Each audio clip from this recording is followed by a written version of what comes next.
신청 안 하고 아끼기만 하면 나만 손해겠죠? 다가오는 겨울 준비는 지금부터 돈 버는 보일러 습관 오늘부터 만들어 보는 거예요. 지키다 일상, 꿈꾸다 그 이상. 안녕하세요 여러분. 여러분들의 일상을 지키고 그 이상을 함께 꿈꾸는 문수학 특강의 재테크 크리에이터 시골지입니다. 문수학 특강 2편에서는 임대차 계약서 편을 다뤘는데요. 이번 문수학 특강의 주제, 바로 관리비 고지서입니다. 평생 한 번도 구경할 일이 없었던 관리비 고지서. 하나하나 뜯어보면 볼수록 어질어질 하시죠. 이걸 내가 다 썼다고 싶고, 전기세는 알겠는데 급탕비는 또 뭐야 싶기도 하고, 나 1층 사는데 엘리베이터 유지비를 내야 된다고? 하지만 여러분, 이 관리비 고지서도 한 줄 한 줄 알고 내면 덜 낼 수 있고요. 심지어 냈던 관리비까지 돌려받을 수 있습니다. 사실 관리비 고지서는 아파트, 빌라, 오피스텔에 따라서 항목이 약간씩 다르고요. 언제 지어진 건물이냐에 따라서도 또 청구 항목이 조금씩은 다를 수 있어요. 통계청의 주거실태 조사를 보면 청년 1인 가구 기준으로 가장 많이 사는 주거 형태가 단독주택입니다. 근데 이 단독주택이 우리가 생각하는 마당이 있는 집이라기보다는 반지하 원룸, 옥탑방, 다가구 셋방 이런 것처럼 우리 1인 가구가 사는 대부분의 집들이 단독주택에 해당하는 거거든요. 오늘은 실제로 청년 1인 가구가 가장 많이 사는 오피스텔이나 원룸형 주택 기준으로 관리비 고지서를 완전 분석해 보도록 하겠습니다. 네, 그러면 관리비 고지서에서 처음 보이는 것, 세대 급탕비인데요. 너무 생소한 단어 아닌가요? 탕? 뭔가 물 끓여주는 건가 싶죠? 맞아요. 세대 급탕비, 이거는 우리가 샤워를 하거나 주방에서 따뜻한 물을 쓸 때 그 온수를 만드는 에너지 비용인데요. 보통 중앙 보일러식 건물에서는 세대별로 사용하는 온수 사용량에 따라서 부과되는 비용인데, 개별 보일러라면 이 항목은 나오지 않습니다.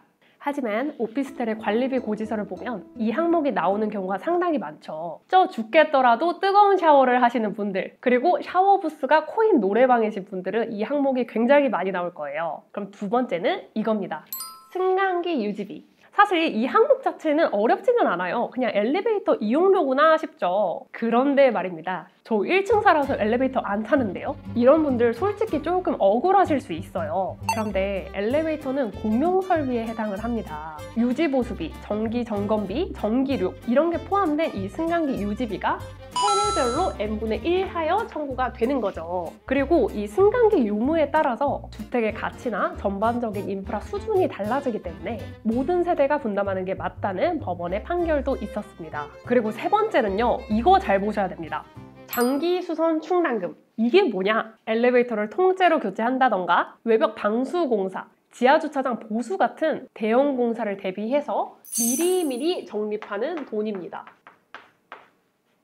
그런데 비슷하게 생긴 항목이 하나 더 있어요. 바로 수선 유지비라는 항목인데요. 이건요, 건물의 고장난 곳을 바로바로 고칠 때 사용하는 비용입니다. 예를 들어서 엘리베이터가 갑자기 멈췄다, 혹은 복도에 센서 등이 나갔다, 하수구가 막혔다, 그런 소규모 생활 수리비입니다. 장기수선 충당금이랑 이 수선 유지비는 비슷비슷해 보이지만 완전히 다른 한 가지가 있는데요. 이게 가장 중요한 포인트입니다. 장기수선 충당금, 이거는 세입자가 내는 항목이 아니에요.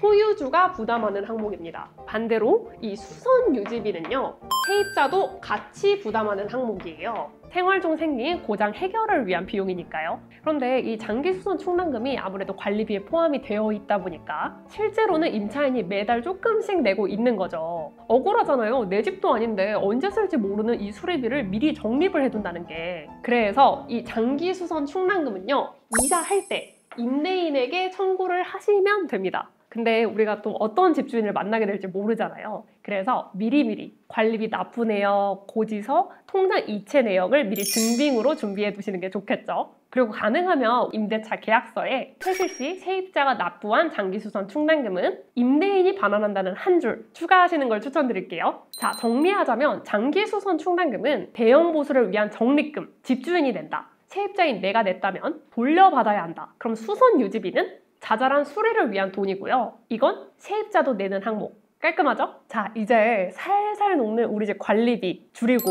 아끼고 돌려받을 수 있는 꿀팁 알려드릴게요. 지금 바로 나의 전기요금 고지서를 한번 보시면요, 거기에 이 TV 수신료라는 항목이 있나요? 이거 TV 수신기가 있다는 전제하에 매월 2,500원씩 자동 청구가 되는 돈이에요. 근데 요즘 TV 안 보는 집들 진짜 많잖아요. 우리는 수신기도 없고 TV도 안 보는데 매월 2,500원씩 그냥 납부하고 있었던 거예요. TV를 안 보는 1인 가구, 오피스텔 거주자는 면제 신청을 할 수 있고요. 심지어 그동안 몰라서 냈던 보지도 않는 TV 수신료 최장 5년까지 소급해서 돌려받을 수 있습니다. 이 돌려받는 방법은요. 한정 고객센터 123번에 전화를 하셔서 저 수신료 면제에 과오납 환불 신청할게요 라고 하시면 담당자를 연결해 주세요. 그래서 TV 수신기가 없다는 게 입증이 되면 통장으로 그동안 과오납한 TV 수신료를 돌려받을 수 있습니다.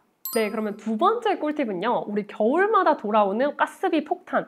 이거 줄이려고 정말 많이 노력했잖아요, 우리. 근데 이 도시가스비 줄이면 거기서 끝나는 게 아니라 진짜 줄였다면 현금으로 캐시백 해준다는 거 알고 계셨나요? 네, 이게 바로 도시가스 전략 캐시백이라는 제도인데요. 이 절감 기간 2024년 12월부터 3월까지 4개월 동안 전년도 사용량보다 도시가스 사용량이 3% 이상 절감됐다면 절감량에 따라서 현금으로 돌려주는 제도입니다.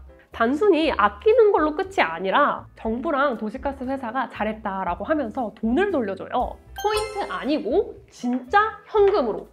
그러면 이 신청은 어떻게 하냐면 K가스 캐시백 홈페이지에 들어가셔가지고요. 회원가입을 하시면 내가 전년도 겨울에 썼던 가스량을 기준으로 이번 겨울에 얼마나 절약했는지 자동으로 절약량을 계산을 해줍니다. 최대 30%까지 돌려주니까 신청 안 하고 아끼기만 하면 나만 손해겠죠? 다가오는 겨울 준비는 지금부터 돈 버는 보일러 습관 오늘부터 만들어 보는 거예요. 네, 그러면 마지막으로 알려드릴 살살 녹는 관리비 잡는 꿀팁은요. 전기요금, 수도요금, 관리비 혹시 종이로 된 고지서 받고 계신가요? 이거 전자고지랑 자동이체 신청하면 작고 귀엽지만 확실한 할인 챙길 수 있습니다. 고지서를 종이 대신에 문자나 앱으로 받는 걸로 변경을 하시면 되는데요. 전기나 수도요금 같은 경우는 문자나 앱으로 고지서를 받을 경우에 월 200원 할인을 받고요. 아파트나 오피스텔 관리비를 특정 카드로 자동 결제할 경우에 카드사에 따라서 최대 월 1만 원까지 할인을 받을 수 있습니다. 혹시 티끌모아 티끌이야 이런 생각하고 계신가요? 작은 실천들이 모여서 우리의 일상 그 이상을 꿈꾸게 하는 거라는 사실. 문수학 특강 듣고 계신 분들이라면 다 알고 계시겠죠?